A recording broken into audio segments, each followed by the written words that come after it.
جوانی کی دہلیز پر قدم رکھتے ہی میں کسی شخص کی محبت میں گرفتار ہو گئی اور اس کے ساتھ بھاگ جانے کا ارادہ رکھا، لیکن جیسے ہی میں اس کے ساتھ ہوٹل کے کمرے میں داخل ہوئی تو سامنے دو مردوں کو دیکھ کر میرے رونگٹے کھڑے ہو گئے جب انہوں نے پکڑ کر باری باری مجھے پیچھے سے عاطف پلیز فون اٹھاؤ۔ وہ جو پچھلے 4 گھنٹوں سے ریلوے اسٹیشن کے بینچ پر بیٹھی مسلسل کئی گھنٹوں سے عاطف کو کال کر رہی تھی، وہ پریشان ہوتے ہوئے بول رہی تھی عاطف نے ایسا کبھی نہیں کیا تھا، ایک بیل پر ہی وہ ہمیشہ اس کا فون اٹھا لیتا تھا، پر آج ایسا کیا ہوا کہ وہ مسلسل فون کرنے پر بھی کال پک نہیں کر رہا۔ اللہ جی مدد فرمائے۔ ایک بار پھر سے اس نے کال کی اور اب کی بار فون آف کر دیا گیا تھا۔ یا اللہ مدد فرما۔ آس پاس نظر دوڑاتے وہ ڈرتے ڈرتے دل میں آیت الکرسی کا ورد کرنے لگی۔ انجان شہر کے ویران پڑتے پلیٹ فارم پر اب وہ اکیلی بیٹھی تھی۔ لوگ آہستہ آہستہ پلیٹ فارم سے اپنی منزل مقصود تک جانے لگے، پر اس کی منزل کا ابھی تک کوئی ٹھکانہ نہ تھا۔ ملتان ریلوے اسٹیشن پر اب سناٹے کا عالم تھا۔ صبح سے شام اور اب شام سے رات ہونے لگی تھی۔ ڈر کی وجہ سے اس کا ماتھا اور جسم پسینے سے شرابور ہو چکا تھا۔ اپنے گھر سے اکیلی کبھی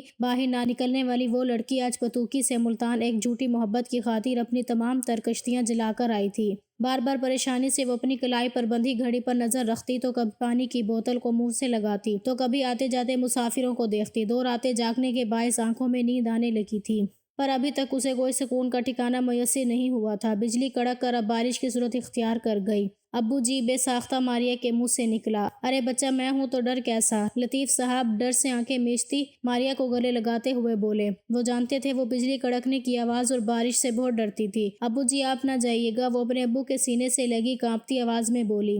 میرے بچے ابو جی اپنی ماریا کو کبھی چھوڑ کر نہیں جائیں گے، لطیف صاحب نے ڈری سہمی ماریا کے ماتھے پر بوسہ دیتے ہوئے کہا۔ لطیف صاحب کی کل کائنات ان کی اکلوتی بیٹی ماریا تھی۔ لطیف صاحب کی ماریا میں جان بستی تھی۔ ماریا کی امی اس کی پیدائش پر ہی اللہ کو پیاری ہو گئی۔ یوں لطیف صاحب کی کل کائنات ماریا بن گئی۔ سوتیلی ماں کے ظلم کے ڈر سے لطیف صاحب نے کبھی دوسری شادی نہیں کی۔ اب وہی اپنی بیٹی کا دوست، ماں باپ سب کچھ تھا۔ دونوں ایک دوسرے کے بغیر جیسے جی ہی نہیں سکتے تھے۔ لطیف صاحب ہمیشہ سائے کی طرح ماریا کے ساتھ رہتے، بن ماں کی بچی جو تھی، اس لیے وہ اس کا ڈبل خیال رکھتے۔ دونوں ایک دوسرے کے بغیر کھانا تک نہ کھاتے تھے۔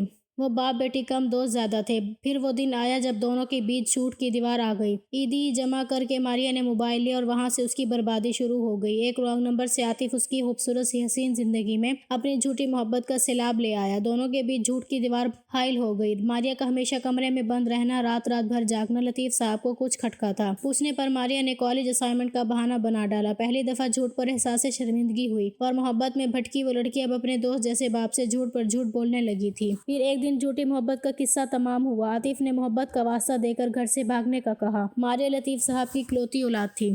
وہ کیسے کسی انجان کو اپنی بیٹی دے سکتے تھے؟ یہی وجہ تھی کہ انہوں نے ماریا کی بات اس کی خالہ کے بیٹے تیمور سے کر دی۔ عاطف میری منگنی ہونے والی ہے۔ ماریا نے عاطف کو میسج کیا۔ میں مر جاؤں گا تمہارے بغیر۔ ماریا ہمارے پاس وقت کم ہے، بھاگ چلو میرے ساتھ۔ عاطف نے حل بتاتے ہوئے کہا۔ ماریا نے سوچنے کے لیے 1 دن کا ٹائم مانگا۔ آخرکار جھوٹی محبت باپ کی سچی محبت کو مار دے گئی۔ رات کے اندھیرے میں وہ چوری چھپے بھاگ گئی۔ 17 سالہ وہ لڑکی جس نے اکیلے کبھی دنیا کے باہر قدم نہ ڈالا، آج پتوکی سے اکیلی ایک جھوٹی محبت کی خاطر ملتان آ گئی۔ بجلی دوبارہ زور سے کھڑکی جب ماریا ماضی سے واپس آئی۔ سامنے ریلوے پہ لگی بڑی گھڑی 9 بجا رہی تھی۔ رفتہ رفتہ رات اور ڈر دونوں مزید بڑھتا جا رہا تھا۔ بارش کے برسنے سے اب اس کی آنکھیں بھیگنے لگی تھیں۔ آنکھوں سے نکلنے والے آنسو بارش کے قطروں سے مل کر اس کی گود میں رکھے ہاتھوں پر تیزی سے گر رہے تھے۔ یا اللہ میری مدد کر، عاطف پلیز آ جاؤ، مجھے ڈر لگ رہا ہے، وہ آسمان کی طرف دیکھ کر بولی۔ پر شاید باپ کو دھوکہ دینے پر اللہ بھی اس سے ناراض ہو گیا تھا۔ شاید جب بھی اس کی دعائیں قبول نہیں ہو رہی تھیں۔ سفید چہرہ خوف اور سردی بڑھنے سے اور بھی سفید پڑنے لگا تھا۔ دور کھڑے اب کچھ آوارہ لڑکے دھیرے دھیرے اس کے پاس آ رہے تھے۔ وہ کسی بھوکے جانور کی طرح اسے ہی دیکھ رہے تھے۔ ڈری سہمی بینچ پر بیٹھی کم عمر لڑکی ان بدماشوں کو آج اپنی عیاشی کا سامان لگ رہی تھی۔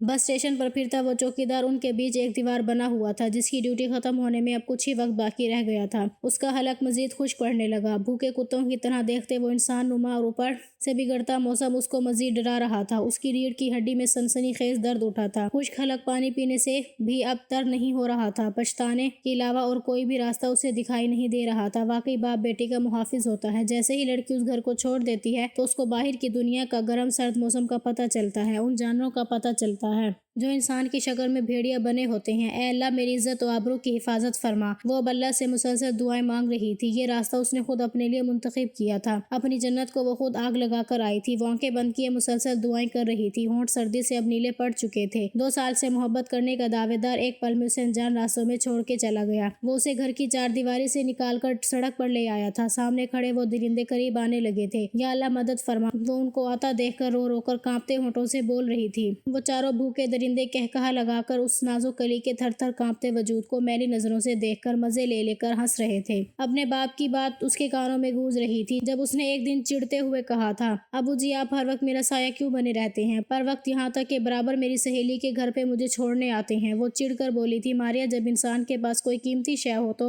وہ اس کو کھونے سے ڈرتا ہے، اسے دنیا کی میلی نظروں سے بچاتا ہے، اور میں بھی ڈرتا ہوں کہ کہیں تم اس دنیا کی ساری رنگینیوں میں گم نہ ہو جاؤ۔ میری بیٹی یہ دنیا انسان نما حیوانوں سے بھری پڑی ہے۔ یہاں ہر ایک انسان دوہرا روپ ڈالے ہوئے ہے۔ تمہاری ماں ہے نہیں جو یہ سب تم کو سمجھائے۔ میری جان تمہارا باپ تمہیں کھونے سے ڈرتا ہے، تمہارے بغیر مر جائے گا۔ لطیف صاحب نے اپنی بیٹی کو سینے سے لگاتے ہوئے روتے ہوئے کہا، پلیز ابو جی نہ روئیں۔ ماریا بھی باپ کی آنکھوں میں نمی دیکھ کر تڑپ اٹھی تھی۔ ابو جی آپ صحیح تھے، باپ بھائی ان محرم رشتوں کے علاوہ کوئی غیر مرد ہمارا ہمدرد کبھی نہیں ہو سکتا۔ ابو جی مجھے معاف کر دیں۔ وہ رو پڑی تھی۔ ان آوارہ لڑکوں کی آوازیں اب اور قریب سے قریب تر ہونے لگیں۔ چلو دفع ہو، نکلو یہاں سے، ورنہ میں تم سب کو پولیس کے حوالے کر دوں گی۔ ایک مضبوط آواز ماریا کی کانوں سے ٹکرائی۔ ڈرتے ڈرتے آنکھ کھول کر دیکھا تو سامنے ایک ادھیڑ عمر مگر ہٹی کٹی عورت آوارہ لڑکوں کو بھگا چکی تھی۔ بیٹا یہاں ایسے اکیلی کیوں بیٹھی ہو؟ یہاں اکیلے رات کی اس پہر بیٹھنا ٹھیک نہیں۔ وہ عورت ماریا کے سر پر شفقت سے ہاتھ پھیرتے ہوئے بولی، آنکھوں میں کاجل کے گہرے ڈورے، ہونٹوں پر گہری لپسٹک، کڑھائی والی اونچی شلوار قمیض، اوپر نیلی چادر لیے وہ عورت ماریا کو کچھ عجیب لگی،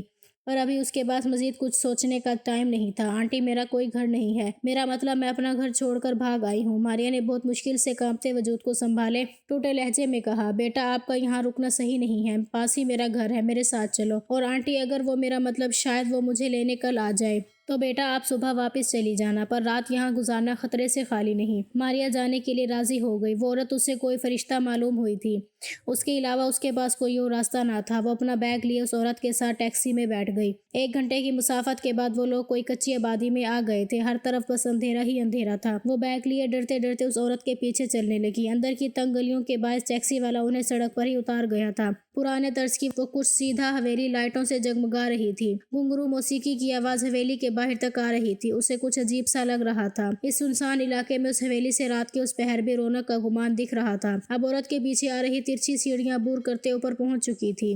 رنگ برنگے کپڑوں میں ملبوس، منہ پر میک اپ سجائے، بالوں میں گجرے لگائے وہ لڑکیاں پتلی سی اس گیلری میں کھڑی آپس میں خوش گپیوں میں مصروف تھی۔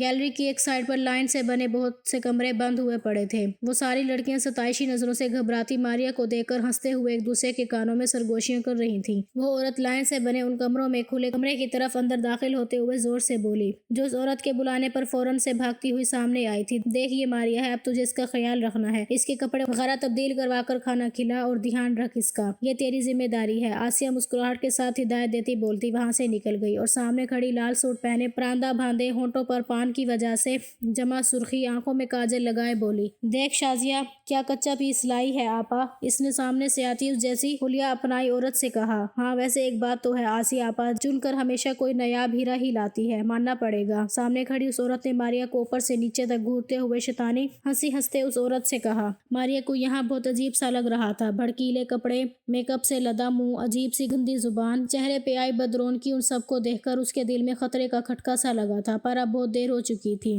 بات سنیں، یہ کون سی جگہ ہے؟ وہ اب اس کمروں میں بنے کمرے کے بیڈ پر بیٹھی تھی۔ شازیہ نے اسے اپنے جیسے کپڑے دیے، پھر اس کو اچھا سا کھانا کھلایا اور اب وہ اکیلے اس کمرے میں بیٹھی تھی، اور اب وہاں اس جیسے کم عمر لڑکی آئی تھی جس کے چہرے پہ ان جیسی سجاوٹ نہ تھی۔ جب ہی اس نے ہمت کر کے پوچھ لیا، تم کو یہاں آج کیوں لایا گیا ہے؟ اس لڑکی نے افسردہ لہجے میں کہا، جی پر یہ کون سی جگہ ہے؟ مطلب یہاں مجھے کچھ ٹھیک نہیں لگ رہا، ماریا نے کمرے میں نظر دوڑاتے ہوئے کہا، جہاں دیواروں پر ہر طرف عجیب و غریب سی لڑکیوں کی تصاویر تھیں۔ کیا تم بھی ملتان کسی کے چکر میں بھاگ کر آئی ہو؟ اس لڑکی نے اندازہ لگاتے ہوئے پوچھا۔ جی وہ میں کسی سے پیار کرتی تھی اور اس کے کہنے پر اب گھر سے بھاگ کر ملتان آئی ہوں۔ بس آج کی رات یہاں گزاروں گی، پھر کل واپس وہیں چلی جاؤں گی۔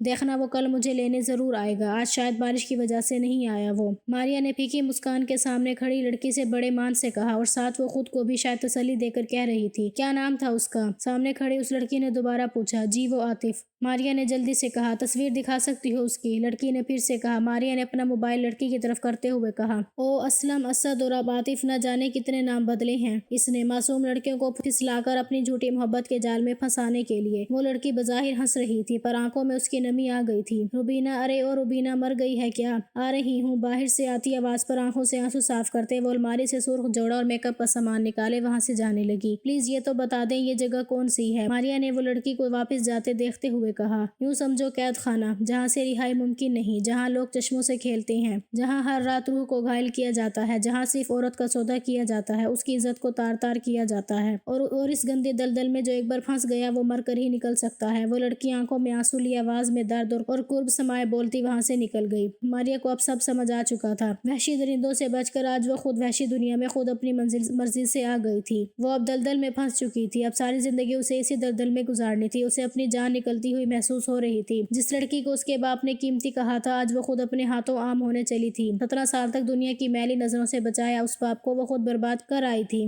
کاش میں بھاگ کر نہ آتی، کاش یہ موبائل ضد کر کے نہ لیتی، کاش تیمور کے گھر کی عزت بن جاتی، کاش ابو کا مان نہ توڑتی۔ بس ایک لفظ کاش اس کے پاس رہ گیا تھا، حسرتیں ہی اس کے پاس رہ گئی تھی۔ آسیہ آپا مل گئی وہ، ہاں بڑی مشکل سے ملی وہ تو اچھا ہوا وقت پر میں آ گئی ورنہ کسی اور کے ہتھے لگ جاتی۔ ویسے ارسلان ٹھیک کہا تھا تو نے، وہ ہے بڑا قیمتی موتی، دیکھنا آپ کیسے اس موتی کو اپنے کوٹھے کا ہیرا بناتی ہوں۔ آسیہ نے فون پر بات کرتے دانتوں سے پان چباتے ہوئے کہا۔ ویسے آپا اچھی تو مجھے بھی بڑی لگی تھی، پر کیا ہے نا امانت میں خیانت کیسی۔ بالکل خالص پیس لایا ہوں، ارسلان نے کہا لگائے کہا۔ ٹھیک ہے اب چل، وہ عاطف والی آئی ڈی اور وہ نمبر بند کر دے اور تیاری کر دوسری لڑکی پھنسانے کی۔ آسیہ نے ہنستے ہوئے کہا۔ اوکے آپا، جلدی کوئی اور ہیرا لے کر آپ کی خدمت میں حاضر ہوں گا، اور ہاں آدھی رقم آپا میری، ارے کل آ کر لے جانا اپنی باقی رقم۔ آسیہ نے فون بند کرتے ہوئے کہا۔ آسیہ اپنے مخصوص تخت پر ٹیک لگائے پان گلدان میں تھوکتے ہوئے بولی۔ ماں صدقے دیکھ شازیہ کیسے 4 چاند لگا دیے میری بچی نے محفل میں۔ آسیہ ماریا کو گلے لگاتے ہوئے بولی۔ ہاں آپا ہیرا ہے ہیرا، ہماری ماریا تو یہاں کا، یہ لے تیرا انعام۔ آسیہ نے 1000 کے بہت سے نوٹ ماریا کے آگے کرتے ہوئے کہا۔ نہیں اماں آسیہ، ضرورت پڑی تو مانگ لوں گی، وہ تھکے لہجے میں بولی۔ ماں صدقے، آسیہ نے ماریا کی بھلائی لیتے ہوئے کہا۔ شازیہ،